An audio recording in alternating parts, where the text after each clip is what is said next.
Just because you haven't seen it does not mean that it does not exist. Hello, hello, hello, and welcome to my YouTube channel. My name is Jameelah, and I am a master manifester, and I'm sure you are too because you are consuming content like this. The name of this channel, the name of this lovely channel is Holistic Manifesting because I believe in a whole body, whole mind, and whole being experience when it comes to manifesting these amazing lives that we are choosing. What I am discussing in this video is just because you have not seen something does not mean that it does not exist. When people are on their master manifesting journey, so many people struggle with the idea that what they want to experience, what they desire in life is something that they have not seen in the 3D representation, in the physical representation that we live every day, right? And this is something very simple and interesting, and I'm not even into politics like that, but this is just a good example. I remember growing up all the time when comedians, actors, actresses, public figures, socialites, all these people, when they would get an interview, a news, spot or something like that, even the people in my personal life and family was always going on about there's never going to be a black president. There's never going to be a president that's not an old white man. That's pretty much what they said so many times, right? And then when that thing actually occurred, right? And a lot of people, they say, oh, well, then he's mixed race, blah, blah, blah. We're all mixed race. If you are African American, you're mixed race. You're mixed race to some degree. I think we got to know this. And I think if you come from the African diaspora, you're mixed race to some degree. I mean, I think that's kind of a given. But some people still feel like, it's not the case. But human existence goes back so far, and people try to mark it off to this time that we come from these people. But I'm like, there were people before those people too. And what were they?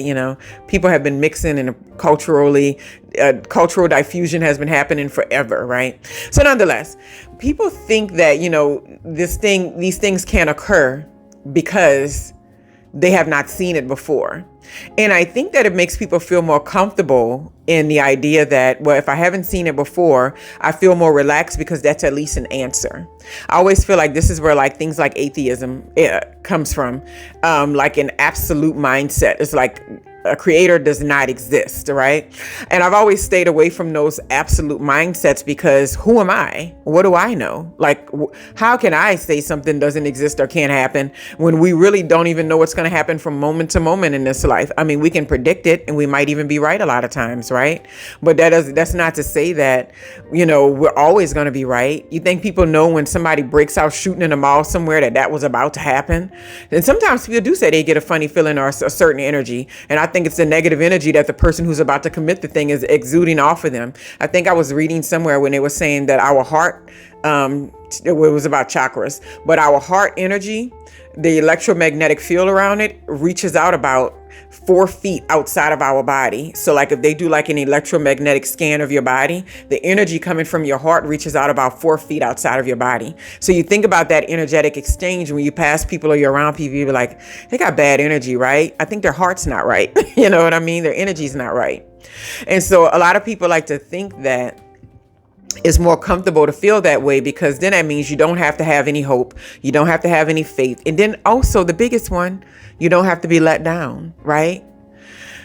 And being let down has to be okay. Being let down, feeling that feeling of rejection has to be okay.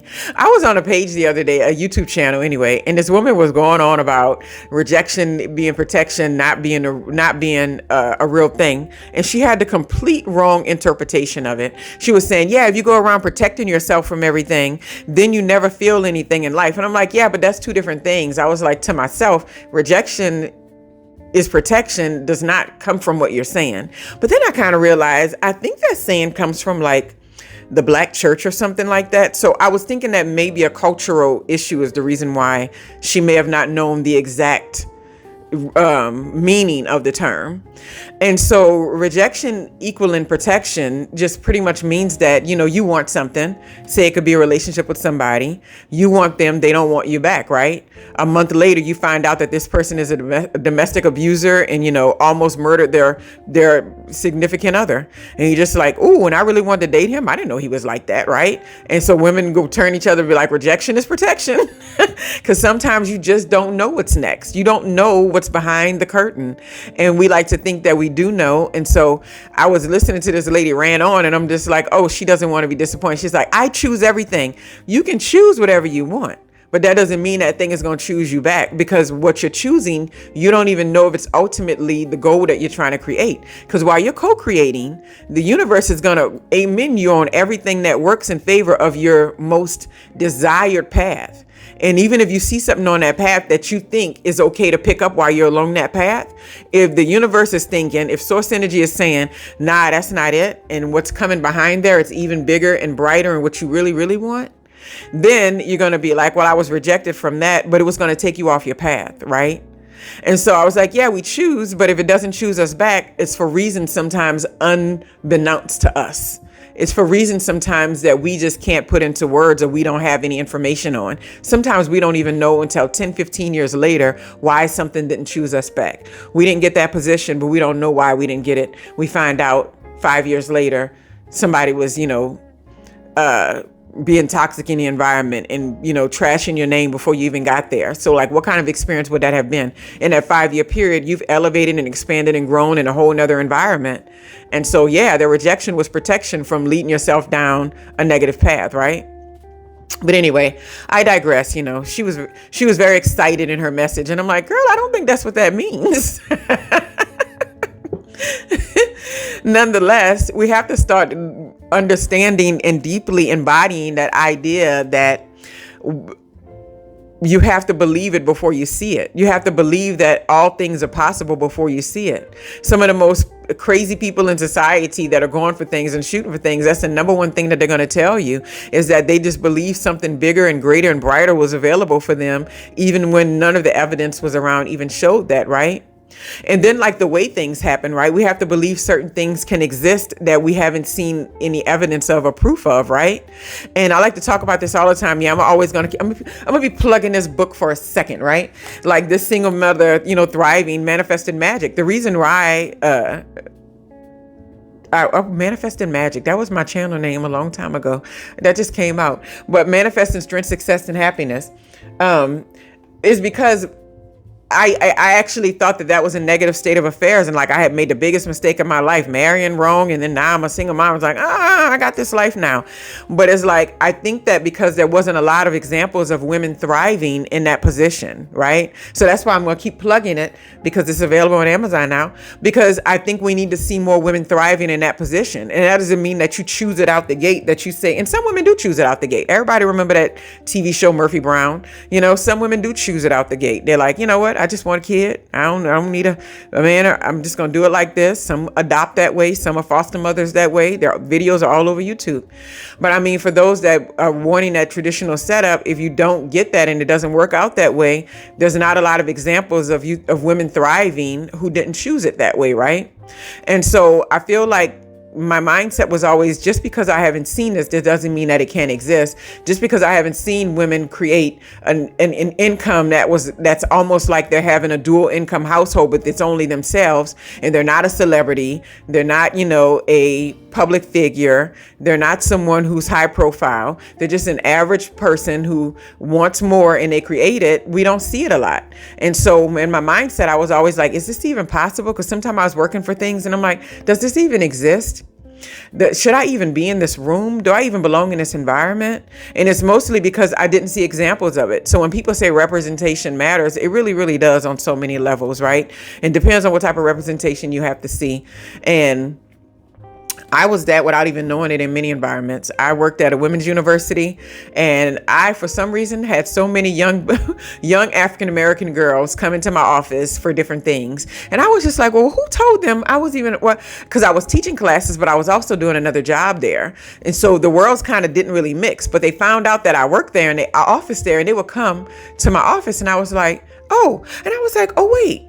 They see me, I was like, oh, they see me as representation to some degree, because I'm not a person that kind of walks around and just like, I'm a black woman. Like, that's just never been my mindset. Or I grew up in a very, very, very pro-black environment. So I understand and know all the stuff, I know all of the things. I'm not like walking around ignorant, but I never just presented myself in a way of just like, I'm a black woman. That's just never been my mantra. And so when they were coming to me, I realized, I was like, oh, they're coming because for them, that's important. And it gave me a new perspective on that. I was like, me sitting here in this, giant office with a conference table in it and stuff, and teaching their courses and being called doctor and stuff, that's huge for them. So that's why they're coming here saying, can you help me with this? It's like, what do I do with this? And how do I learn how to do this? And what was your career path and all this kind of stuff? And because for me, when I was going through, anybody was my mentor. It'd be an old 80-year-old white male. I'm like, how do I get to where you're at? That's my mindset. But it's like, for them, that representation matters. So I think sometimes when we think things don't exist, we think that it's not available to us. But we have to remember that just because it doesn't exist now in a particular form, it doesn't mean that we can't be the bringer of it. We can't be the creator of it. We can't be the expander of it. We can't be the grower of it, right? Sometimes we get so caught up in like what other people are saying will work and what other people are saying won't work.